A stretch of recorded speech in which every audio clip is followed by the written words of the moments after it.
వందే మాత్రం. నేను మీ journalist Navata. Welcome to our political. రానున్న గ్రేటర్ హైదరాబాద్ మున్సిపల్ కార్పొరేషన్ ఎన్నికల్లో ఏ పార్టీతోనూ పొత్తులు పెట్టుకునేది లేదని బీజేపీ రాష్ట్ర అధ్యక్షుడు ఎన్ రామచంద్రరావు స్పష్టం చేశారు. తమ పార్టీ ఒంటరిగానే బరిలోకి దిగుతుందని తేల్చి చెప్పారు. తెలంగాణలో బీజేపీని అధికారంలోకి తీసుకురావడమే తమ ఏకైక లక్ష్యంగా పనిచేస్తున్నామని పేర్కొన్నారు.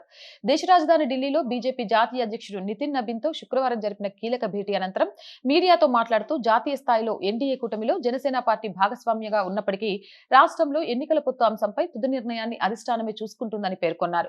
ప్రస్తుతం తెలంగాణలోని 937 మండలాల్లో బీజేపీ పార్టీని సంస్థాగతంగా బలోపేతం చేసే కార్యక్రమాలు వేగంగా జరుగుతున్నాయని తెలిపారు.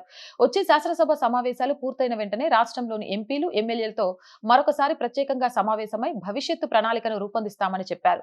ఒడిశా, పశ్చిమ బెంగాల్ వంటి రాష్ట్రాల కంటే తెలంగాణలోనే సంస్థాగతంగా బీజేపీ మరింత బలంగా ఉందన్న రామచంద్రరావు వచ్చే ఎన్నికల్లో విజయం సాధించి తీరుతామని ధీమా వ్యక్తం చేశారు.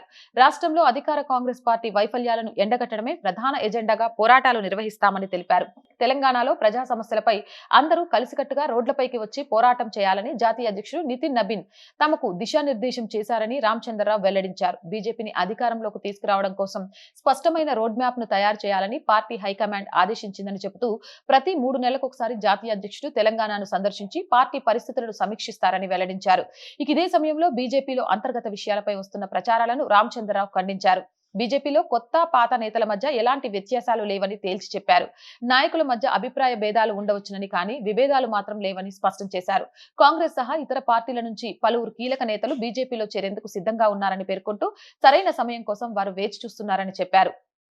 డీలిమిటేషన్ బిల్లుకు పార్లమెంట్లో ఆమోదం లభిస్తుందని వ్యాఖ్యానించిన రామచంద్రరావు ప్రతిపక్షాలకు చెందిన పలువురు నేతలు కూడా దీనికి మద్దతు తెలిపే అవకాశం ఉందని తెలిపారు.